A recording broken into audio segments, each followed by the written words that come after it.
Hey guys, welcome back. We are discussing direct and indirect speech, and today we will learn the changes in verb, એટલે કે ક્રિયાપદમાં ફેરફાર. ગયા video લેક્ચરમાં આપણે જોયું હતું મિત્રો ચેન્જીસ ઇન પ્રોનાઉન કે સર્વનામમાં ફેરફાર થયા હતા. ત્રણ પુરુષ એટલે કે પહેલો પુરુષ, બીજો પુરુષ અને ત્રીજો પુરુષના સર્વનામમાં કઈ રીતે ફેરફાર થાય છે એ આપણે અગાઉના વિડિયો લેક્ચરમાં ડિસ્કસ કર્યું હતું. આજના વિડિયો લેક્ચરમાં આપણે આપણો જે ડાયરેક્ટમાંથી ઇનડાયરેક્ટમાં ચેન્જ કરીએ છીએ ત્યારે જે બીજો ફેરફાર જે થાય છે ચેન્જીસ ઇન વર્બ, એના વિશે આજે આપણે ડિસ્કસ કરવાના છીએ. તો આપણે લખીએ ચેન્જીસ ઇન વર્બ, જેનું ગુજરાતી થશે મિત્રો ક્રિયાપદોમાં ફેરફાર.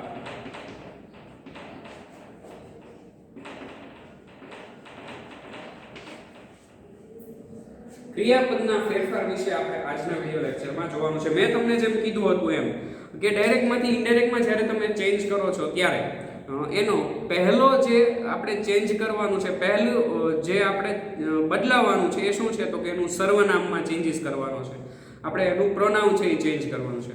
ત્યાર પછી આપણે એના કાળ છે એ બદલાવાનું છે, જે મોસ્ટ ઇમ્પોર્ટન્ટ છે મિત્રો. અને એ માત્ર તમને ત્યારે જ ખ્યાલ આવશે જો તમે ટેન્સ છે એ સારી રીતે લર્ન કર્યા હશે, તો તમને મિત્રો એમાં તકલીફ પડશે નહીં. પરંતુ અગેન કહું છું કે જો તમે ટેન્સનું રિવિઝન નહીં કર્યું હોય, ટેન્સ તમને ખબર નહીં પડતા હોય, તો મિત્રો ડાયરેક્ટમાંથી ઇનડાયરેક્ટમાં વાક્ય ચેન્જ કરવું અઘરું થઈ જશે. પણ એની સામે જો તમને ટેન્સ સારી રીતે આવડે છે તો તમે મિત્રો આમ ડાયરેક્ટમાંથી ઇનડાયરેક્ટમાં ચેન્જ કરી શકીશો. તો ચેન્જીસ ઇન વર્બમાં આપણે સૌથી પહેલો પોઈન્ટ એ નોંધવાનું છે કે if the reporting verb is in the present or future, then there is no changes in the verb of direct speech. કહેવાનો મતલબ એ છે મિત્રો કે જો રિપોર્ટિંગ વર્બ કોઈ પણ વર્તમાનમાં કે ભવિષ્યકાળમાં હશે તો ડાયરેક્ટ સ્પીચના વાક્યના ક્રિયાપદમાં કોઈ પણ ફેરફાર થતો નથી. આપણે નોંધીએ, પહેલો પોઈન્ટ છે આપણે લખીએ, જો રિપોર્ટિંગ વર્બ, આ રિપોર્ટિંગ વર્બ એટલે શું? એ મિત્રો આપણે ડાયરેક્ટ ઇનડાયરેક્ટના પહેલા લેક્ચરમાં ભણ્યા હતા. 4 શબ્દો મેં તમને જે સમજાવ્યા હતા એમાંથી આ એક શબ્દ છે રિપોર્ટિંગ વર્બ, એટલે કે ક્રિયાપદ. બરાબર, ડાયરેક્ટ સ્પીચ કે ઇનડાયરેક્ટ સ્પીચમાં આપણે ચેન્જ કરીએ છીએ ત્યારે જે ક્રિયાપદનો ઉપયોગ થાય છે એ શું લખ્યું? જો રિપોર્ટિંગ વર્બ કોઈ પણ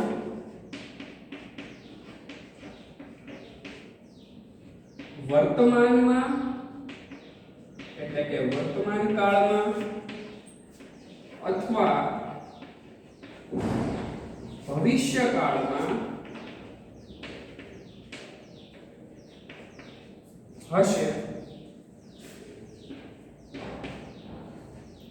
તો, ફરી વખત કહું છું, વર્તમાન કાળમાં કે ભવિષ્યકાળમાં હશે તો ડાયરેક્ટ સ્પીચના ક્રિયાપદમાં કોઈ પણ ફેરફાર થશે નહીં. આ છે એનો પહેલો પોઈન્ટ. એટલે કે આપણને આપેલું રિપોર્ટિંગ વર્બ જો વર્તમાન કાળ કે ભવિષ્યકાળમાં આપેલું છે તો એના ક્રિયાપદમાં એટલે કે એના કાળમાં આપણે કોઈ પણ ફેરફાર કરતા નથી. પરંતુ જો રિપોર્ટિંગ વર્બ ભૂતકાળમાં હોય એટલે કે સેડ કે સેડ ટુ આપેલું હોય તો ડાયરેક્ટ સ્પીચના વાક્યના ક્રિયાપદોમાં ચેન્જીસ થાય છે. If the reporting verb is in the past like said or said to, then the following changes are occurred. ત્યાં જો તમને said કે said to ડાયરેક્ટ સ્પીચના વાક્યમાં રિપોર્ટિંગ વર્બ તરીકે આપેલું છે તો તમારે મિત્રો ક્રિયાપદના ફેરફાર છે એ અવશ્યપણે કરવાના છે. આપણે લખીએ નિયમ, પરંતુ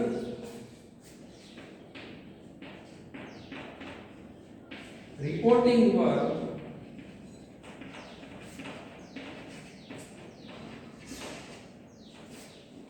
said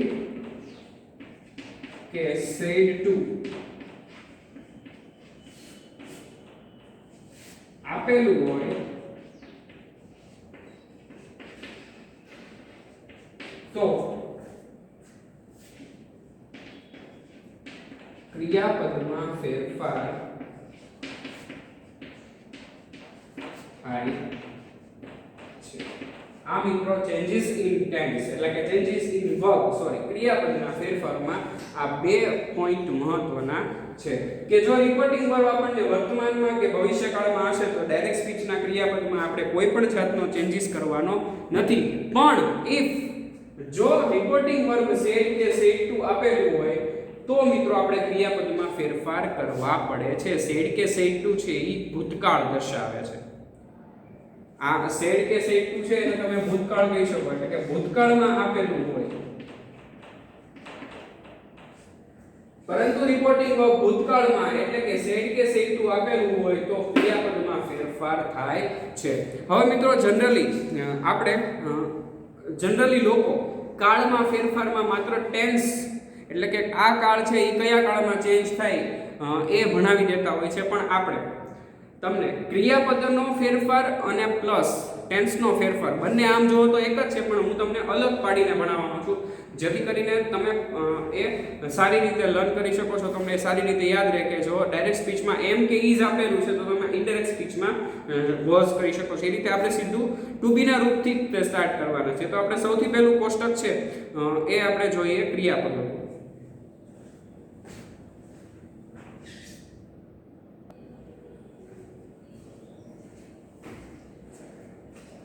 તો મિત્રો ચેન્જ ઇન વર્બ એટલે કે ડાયરેક્ટ સ્પીચમાં જો આટલા ક્રિયાપદ આપેલા છે તો એને ઇનડાયરેક્ટ સ્પીચમાં આપણે કઈ રીતે ચેન્જ કરવાનું છે એનું અહીંયા કોષ્ટક મેં તમને આપેલું છે. પરંતુ આ ચેન્જીસ ક્યારે કરવાના છે જ્યારે રિપોર્ટિંગ વર્બ તરીકે said અથવા said to આપેલું હોય ત્યારે જ મિત્રો તમારે આ ચેન્જીસ છે એ કરવાના છે. બરાબર. તો ડાયરેક્ટ સ્પીચમાં જો તમને આપેલા વાક્યમાં એમ અને ઇઝ આપેલું હોય ક્રિયાપદ તરીકે તો તમારે એને શેમાં ચેન્જ કરવાનું છે વોઝ માં. એટલે કે એમ અને ઇઝ નું તમારે શું કરવાનું છે ઇનડાયરેક્ટ સ્પીચમાં વોઝ કરવાનું છે. ત્યાર પછી આર આપેલું હોય તો એનું તમારે શું કરવાનું છે વર્બ. ડુ કે ડઝ આપેલું છે ડાયરેક્ટ સ્પીચમાં તો ત્યારે તમે તેને ઇનડાયરેક્ટ સ્પીચમાં ચેન્જ કરો છો ત્યારે ડુ અને ડઝ નું શું થશે ડીડ થશે. હેવ કે હેઝ આપેલું છે તો ઇનડાયરેક્ટ સ્પીચમાં ચેન્જ કરો ત્યારે એનું શું થશે હેડ થશે. વોઝ કે વર આપેલું છે તો એને જ્યારે તમે ઇનડાયરેક્ટ સ્પીચમાં ચેન્જ કરો ત્યારે એનું શું થશે હેડ બીન થશે. ડીડ પ્લસ નોટ આપેલું હોય ડાયરેક્ટ સ્પીચના વાક્યમાં અને તમારે એને ઇનડાયરેક્ટ સ્પીચમાં ચેન્જ કરવું છે તો ડીડ નું શું થશે હેડ અને નોટ છે એ એનું રહેશે એટલે હેડ નોટ થશે.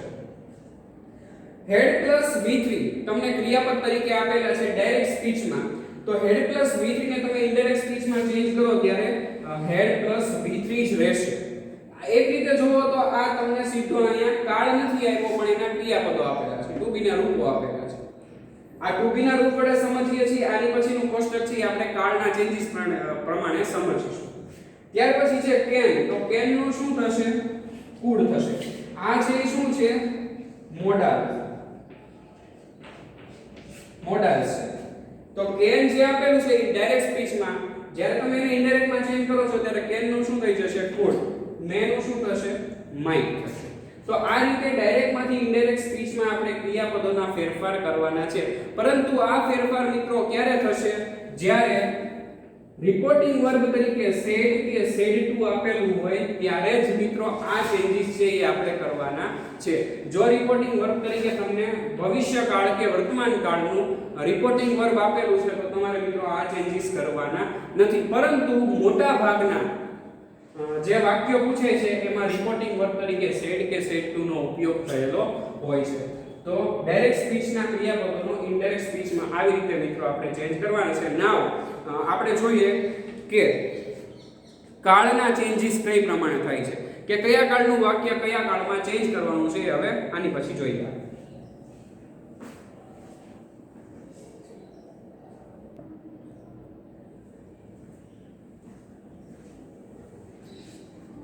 બી ના રૂપ કે ક્રિયાપદનો ચેન્જીસ જોયા પછી હવે આપણે એ સમજીએ કે ડાયરેક્ટ સ્પીચનું વાક્ય તમને જો કયા ટેન્સમાં આપેલું હોય તો તમારે કયા ટેન્સમાં એને ઇનડાયરેક્ટ સ્પીચમાં ચેન્જ કરો ત્યારે ફેરવવાનું છે, જે ખૂબ જ અગત્યનું છે, જે મિત્રો આપણે યાદ રાખવું પડશે. ફોર એક્ઝામ્પલ તમને સાદા વર્તમાન કાળમાં આપેલું છે ડાયરેક્ટ સ્પીચનું વાક્ય, તો જ્યારે તમે એને ચેન્જ કરો છો ત્યારે તમારે એ વાક્યને ચેન્જ કયા કાળમાં કરવાનું છે? સાદા ભૂતકાળમાં કરવાનું છે. એ તમારે યાદ રાખવું પડશે. એની માટે ટેન્સ છે એ જરૂરી છે, આવડવા જોઈએ. તો સૌથી પહેલું છે એ છે સાદો વર્તમાન કાળ. આપણે અહીં લખીશું સાદો વર્તમાન, કે ડાયરેક્ટ સ્પીચનું વાક્ય જો સાદા વર્તમાન કાળમાં એટલે કે V1 અથવા તો V1 s કે es માં આપેલું છે, તો તમારે જ્યારે ઇનડાયરેક્ટ સ્પીચમાં એને ચેન્જ કરો છો ત્યારે કયા ટેન્સમાં ચેન્જ કરવાનું છે? સાદા ભૂતકાળમાં, એટલે કે V2. તો સાદા વર્તમાન કાળનું વાક્ય કયા કાળમાં ચેન્જ થશે? સાદા ભૂતકાળમાં. V1 કે V1 s કે es આપેલું છે, એ ક્રિયાપદનું તમારે શું કરવાનું છે? V2 કરવાનું છે, કારણ કે V2 છે એ સાદો ભૂતકાળ દર્શાવે છે.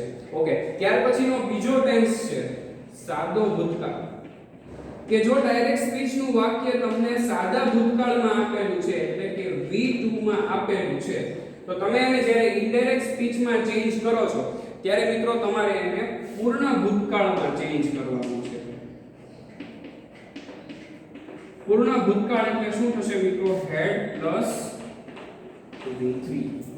અહીંયા જે V2 નું ફોર્મ તમને ડાયરેક્ટ સ્પીચમાં આપ્યું હોય તો એને તમારે ઇનડાયરેક્ટ સ્પીચમાં ચેન્જ કરો ત્યારે હેડ પ્લસ V3 એટલે કે પૂર્ણ ભૂતકાળ છે એ તમારે લખવાનો છે, એટલે પૂર્ણ ભૂતકાળમાં તમારે ચેન્જ કરવાનું છે.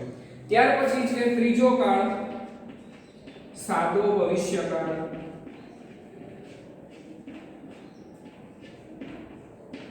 એટલે કે will shall plus V1. will shall plus V1 તમને આપેલું છે તો તમારે મિત્રો એને શેમાં ચેન્જ કરવાનું છે? will shall નું શું કરવાનું છે? would plus V1. કે will shall નું તમારે શું કરવાનું છે? would, અને એની સાથે ક્રિયાપદનું કેવું રૂપ તમારે રાખવાનું છે? તો કે મૂળ રૂપ છે એ જ રાખવાનું છે. ઓકે, ત્યાર પછીનો ચોથો કાળ છે ચાલુ વર્તમાન કાળ, કે જો તમને BS નું વાક્ય ચાલુ વર્તમાન કાળમાં આપેલું છે. ચાલુ વર્તમાન કાળ એટલે શું આવશે? ટુ બી ના રૂપ am is are plus verb નું કેવું ફોર્મ આવશે? ing વાળું. કે જો તમને ચાલુ વર્તમાન કાળમાં ડાયરેક્ટ સ્પીચ નું વાક્ય આપેલું છે તો તમારે એને ચેન્જ કરવાનું છે મિત્રો ચાલુ ભૂતકાળ.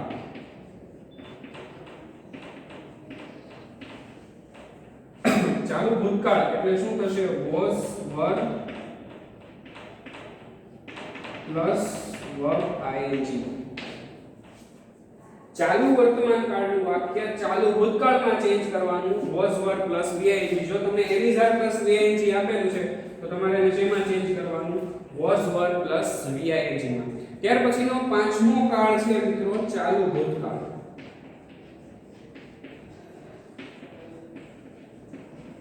ચાલુ ભૂતકાળ એટલે was were plus ving. was were plus ving છે એ મિત્રો તમારે શેમાં ચેન્જ કરવાનો છે? તો કે ચાલુ પૂર્ણ ભૂતકાળમાં.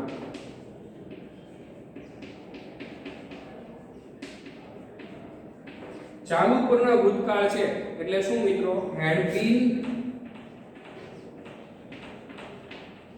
પ્લસ verb નું ing વાળું રૂપ. ઓકે, ત્યાર પછીનો છઠ્ઠો કાળ છે એ છે મિત્રો ચાલુ ભવિષ્યકાળ.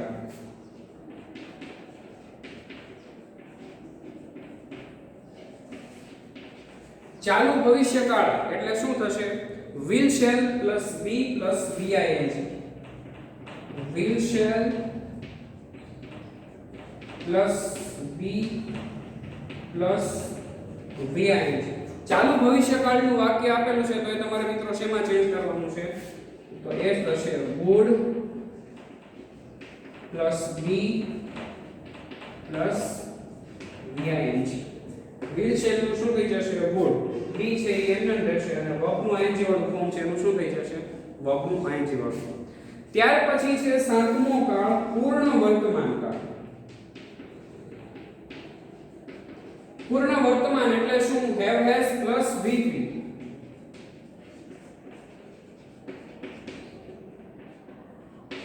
જો તમને ડાયરેક્ટ સ્પીચ નું વાક્ય પૂર્ણ વર્તમાન કાળમાં આપ્યું છે તો જ્યારે તમે એને મિત્રો ઇનડાયરેક્ટ સ્પીચમાં ચેન્જ કરો છો ત્યારે પૂર્ણ વર્તમાન કાળનું શું થઈ જશે પૂર્ણ ભૂતકાળ. અને પૂર્ણ ભૂતકાળ એટલે શું મિત્રો had પ્લસ મિત્રો આ ચેન્જીસ તમારે યાદ રાખવાના છે, પાકા કરવાના છે. તમારે આ કોષ્ટક ગમે એમ કરીને યાદ રાખવું પડશે. પાકું કરવાનું છે એટલે કરવાનું છે, કારણ કે આ તમને નહીં ખબર હોય તો તમે ડાયરેક્ટ માંથી ઇનડાયરેક્ટ માં વાક્ય કઈ રીતે ચેન્જ કરશો. ઓકે, ત્યાર પછી એની પછીનો જે કાળ છે એ કયો છે પૂર્ણ ભૂતકાળ છે. આઠમું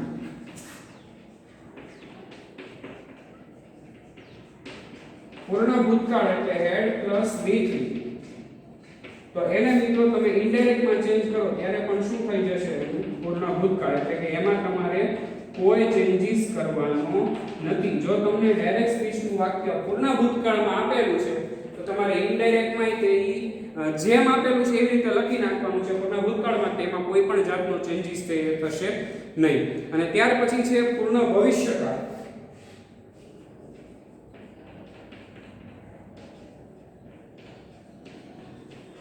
પૂર્ણ ભવિષ્યકાળ એટલે શું થશે will shall plus have plus V3. will shall plus have plus V3. અને એને જ્યારે તમે ઇનડાયરેક્ટ માં ચેન્જ કરશો ત્યારે શું થઈ જશે will shall નું શું થશે would પ્લસ have છે એ આમનેમ રહેશે અને verb નું કેટલામું ફોર્મ થઈ જશે V3. બરાબર. તો આ છે એ નવમો ચેન્જીસ હતો. ત્યાર પછી આપણે વધારે 3 ચેન્જીસ હજી જોવાના છે. ચાલુ પૂર્ણ વર્તમાન કાળ આપણે જોઈએ તો હું અહીંથી આ ઇરેઝ કરું છું. તમારે મિત્રો આ લખવાનું છે એટલે તમે વિડિયો પોઝ કરીને પણ લખી શકો છો. ત્યાર પછીનું છે ચાલુ પૂર્ણ વર્તમાન કાળ. 10મું છે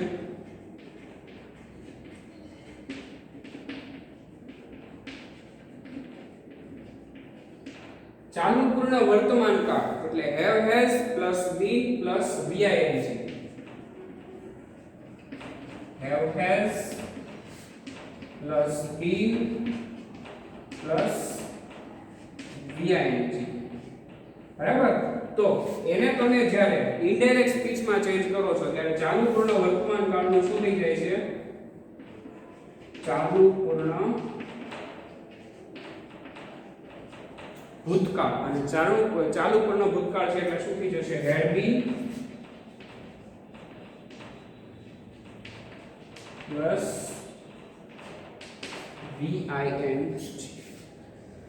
ત્યાર પછી છે મિત્રો ચાલુ પૂર્ણ ભૂતકાળ. 11મું છે ચાલુ પૂર્ણ ભૂતકાળ. ચાલુ પૂર્ણ ભૂતકાળ એટલે અહીંયા had વાળું જે આપેલું છે had plus been plus VING આપેલું છે એને તમારે ચેન્જ કરવાનું છે મિત્રો ચાલુ પૂર્ણ ભૂતકાળમાં જ.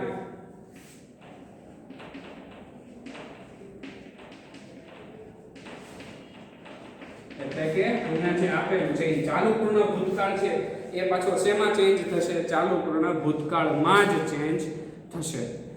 તો મિત્રો આવી રીતે આપણે કાળ જે છે એને ચેન્જીસ કરવાના છે. અને ત્યાર પછીનું છેલ્લું છે એ પણ જોઈ લઈએ જે છે 12મું ચાલુ પૂર્ણ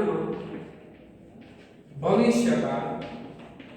ચાલુ પૂર્ણ ભવિષ્યકાળ એટલે થશે મિત્રો shall be પ્લસ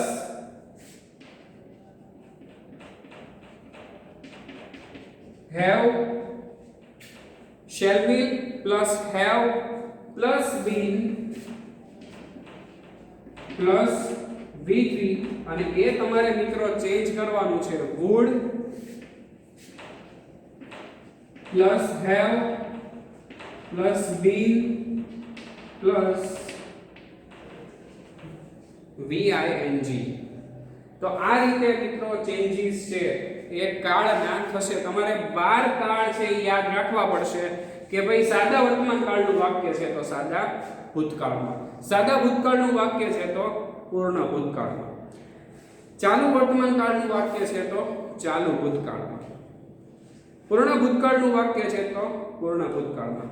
એનો મતલબ શું છે મિત્રો કે તમારે વાક્ય છે એને ભૂતકાળમાં જ લઈ જવાનું છે. તમને અહીંયા કોઈ પણ ટેન્સનું વાક્ય આપ્યું હોય, અહીંયા તમારે જે ચેન્જીસ થશે એ સાદો ભૂતકાળ, પૂર્ણ ભૂતકાળ કે ચાલુ પૂર્ણ ભૂતકાળ એટલા ચેન્જીસ આ બાજુ થશે. એનો મતલબ શું છે કે તમારે કોઈ પણ વાક્ય તમને આપેલું છે એને તમારે ભૂતકાળમાં ચેન્જ કરવાના છે. તો આ છે મિત્રો ચેન્જ ઇન વર્બ એટલે કે ક્રિયાપદોમાં ફેરફાર, જે ડાયરેક્ટ ઇનડાયરેક્ટ સ્પીચમાં ખૂબ જ અગત્યનો અને મહત્વનો ટોપિક એને આપણે કહી શકીએ. કારણ કે આ ચેન્જીસ જો આપણને ખબર પડશે મિત્રો તો આપણે ડાયરેક્ટમાંથી ઇનડાયરેક્ટમાં ચેન્જ કરી શકીશું. ત્યાં સિવાય મિત્રો ચેન્જ કરવું ખૂબ જ અઘરું છે. બરાબર?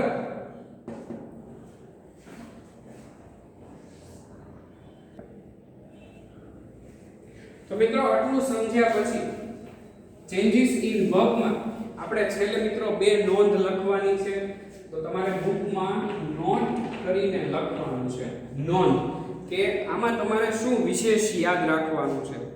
તો મિત્રો એમાં લખો, જો રિપોર્ટિંગ વર્બ RV, બરાબર, વર્તમાન કાળ કે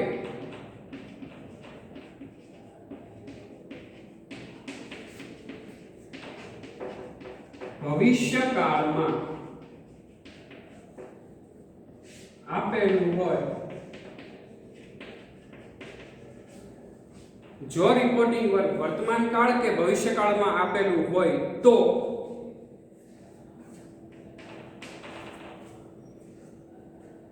says to, ત્યાર પછી છે says, ત્યાર પછી છે say to,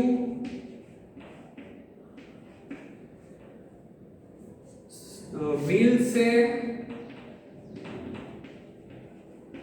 shall say, sorry, will say, ત્યાર પછી આવશે will say to.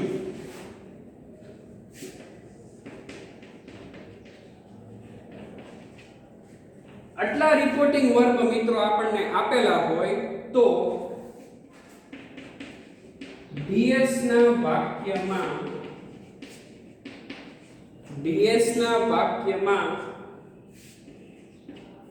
કાળનો ફેરફાર થતો નથી.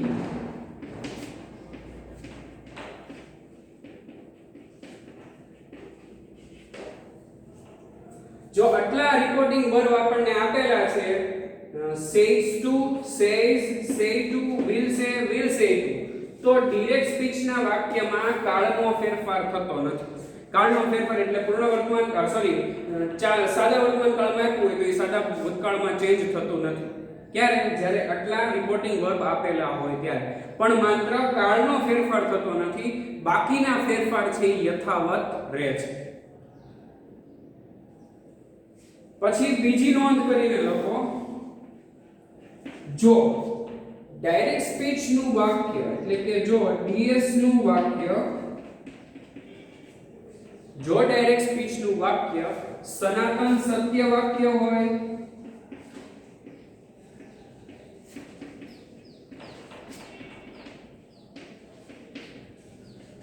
કહેવત હોય, ગણિત કે વિજ્ઞાનના સિદ્ધાંત હોય,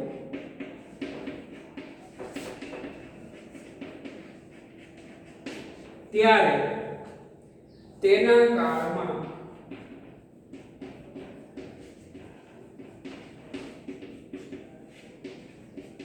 કોઈ ફેરફાર થતો નથી. તો આ મિત્રો નોંધ કયો કે અપવાદ કયો એ તમારે યાદ રાખવાનું છે. કે જો ડાયરેક્ટ સ્પીચ નું વાક્ય સનાતન સત્ય વાક્ય હોય, કહેવત હોય, ગણિત કે વિજ્ઞાનનો સિદ્ધાંત હોય ત્યારે તેના કાળમાં કોઈ ફેરફાર થતો નથી. એટલે જે વાક્ય જેવી રીતે આપ્યું હોય એવી જ રીતે આપણે લખી નાખવાનું છે. તો એ પણ મિત્રો તમારે ઓળખવું પડશે કે જો વાક્ય સનાતન સત્ય હોય, કહેવત હોય, ગણિત કે વિજ્ઞાનનો સિદ્ધાંત હોય ત્યારે તેના કાળમાં કોઈ ફેરફાર થતો નથી. તમને એવું આપ્યું હોય કે 2 + 2 = 4, તો એ ગણિતનો સિદ્ધાંત છે કે 2 અને 2 કેટલા થાય? 4 થાય. તો એવું વાક્ય આપ્યું છે ત્યારે તમારે એના કાળમાં કોઈ ચેન્જીસ કરવાનો નથી. જે રીતે છે એ જ રીતે રહેશે. તો એ પણ મિત્રો યાદ રાખવાનું છે. અને ત્યાર પછી જે બીજો ચેન્જીસ જોયો, ત્યાર પછી આપણે છેલ્લો ચેન્જીસ જોઈએ છીએ જે છે સ્થળ અને સમયની સમીપતા દર્શાવતા શબ્દોનો ફેરફાર. ત્યાર પછી આપણે આપણો વિડિયો લેક્ચર છે એ પૂરો કરીએ.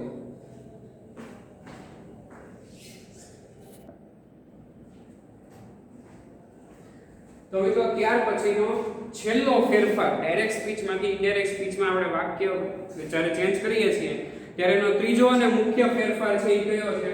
સમય અને સ્થળની સમીપતા દર્શાવતા શબ્દોમાં ફેરફાર.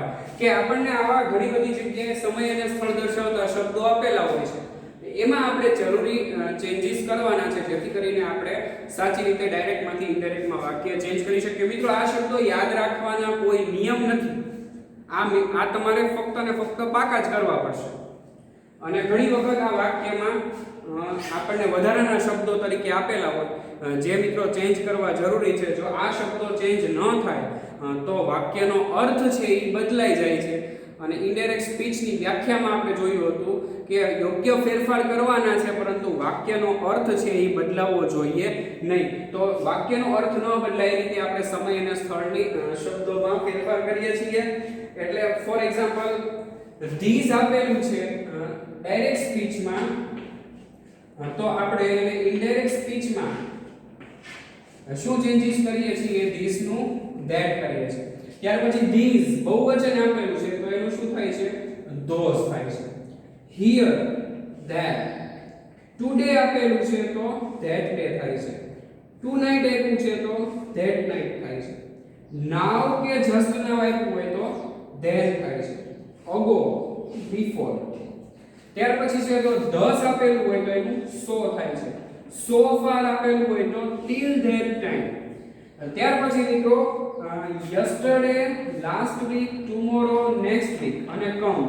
આ મોસ્ટ આપણને પૂછાતા સમય અને સ્થળની સમીપતા દર્શાવતા શબ્દો છે કે મોટા ભાગના શબ્દોમાં yesterday, last day, tomorrow, next day અને કમ એવા શબ્દો આપેલા હોય છે. એટલે આ વધારે ઇમ્પોર્ટન્ટ છે. યસ્ટરડે જો આપેલું છે તો એનું શું થાય છે? The previous day. Last week આપેલું છે તો એનું શું થાય છે? The previous week. ટુમોરો આપ્યું હોય તો the next day. Next week આપ્યું હોય તો ધ ફોલોઈંગ વીક. અને છેલ્લું કમ આપ્યું હોય તો ગો. એટલા ચેન્જીસ મિત્રો આપણે સમય અને સ્થળની સમીપતા દર્શાવતા શબ્દોમાં કરવાના છે. આ બસ એટલો જ નિયમ છે. આમાં કોઈ વધારે માહિતી નથી. જે કોષ્ટક આપેલું છે એ આપણે ફક્ત ને ફક્ત યાદ કરવાનું છે કે ડાયરેક્ટ સ્પીચમાં આ શબ્દો આપેલા હોય તો ઇનડાયરેક્ટ સ્પીચમાં એ શું ચેન્જીસ થાય છે એ આપણે યાદ રાખવાનું છે. તો આ મિત્રો એનો ત્રીજો અને છેલ્લો નિયમ હતો સમય અને સ્થળની સમીપતા દર્શાવતા શબ્દોમાં ફેરફાર. હવે પછીના મિત્રો નેક્સ્ટ વિડિયો લેક્ચરમાં આપણે આપણા વિધાન વાક્યો જે છે એસર્ટિવ સેન્ટેન્સ, ટોટલ આપણે 5 પ્રકારના સેન્ટેન્સ ચેન્જ કરતા શીખવાનું છે. 5 પ્રકારના વાક્યો આપણને પૂછાય છે. તો એ 5 માંથી આપણે સૌથી પહેલી શરૂઆત છે એ એસર્ટિવ સેન્ટેન્સ થી કરીશું. પણ હું તમને એવી રિક્વેસ્ટ કરું છું કે નેક્સ્ટ વિડિયો લેક્ચરમાં આપણે જ્યારે એસર્ટિવ સેન્ટેન્સની શરૂઆત કરીશું ત્યારે મિત્રો તમારે આ જે 3 ચેન્જીસ મુખ્ય ફેરફાર જે કરવાના છે એ તમને સારી રીતે યાદ હોવા જોઈએ. સર્વનામનો જે ફેરફાર સારી રીતે યાદ હોવો જોઈએ, ક્રિયાપદનો અને કાળનો ફેરફાર સારી રીતે યાદ હોવો જોઈએ અને સમય અને સ્થળની સમીપતા દર્શાવતા શબ્દોનો જે ચેન્જીસ છે એ પણ મિત્રો તમને સારી રીતે યાદ હોવો જોઈએ. તો અને તો જ આપણને ડાયરેક્ટમાંથી ઇનડાયરેક્ટ સ્પીચમાં વાક્ય ચેન્જ કરવાની મજા આવશે પ્લસ સમજાશે અને પ્લસ સરળતાથી તમે વાક્ય છે એ ચેન્જ કરી શકીશો જો તમને આ ત્રણેય ચેન્જીસ છે એની માહિતી યોગ્ય તમારી પાસે ભેગી થયેલી હોય તો. એટલે અગાઉના વિડીયો લેક્ચર છે એ તમારે જોઈ લેવાના છે ડાયરેક્ટ ઇનડાયરેક્ટના, પ્લસ ટેન્સના પણ વિડીયો લેક્ચર તમે જોઈ શકો છો, જેના આધારે તમારું એક રિવિઝન થઈ જશે અને રિવિઝનના ભાગરૂપે આપણને ડાયરેક્ટ ઇનડાયરેક્ટમાં જે આપણને ઉપયોગી બનશે એ શબ્દ ભંડોળ પ્લસ એ જ્ઞાન તમારી પાસે ઉપલબ્ધ હશે. Okay guys, thank you for watching this video. Next video લેક્ચરમાં આપણે હવે એસર્ટિવ સેન્ટેન્સીસ છે એને ચેન્જ કરતા શીખીશું. Till then, good bye.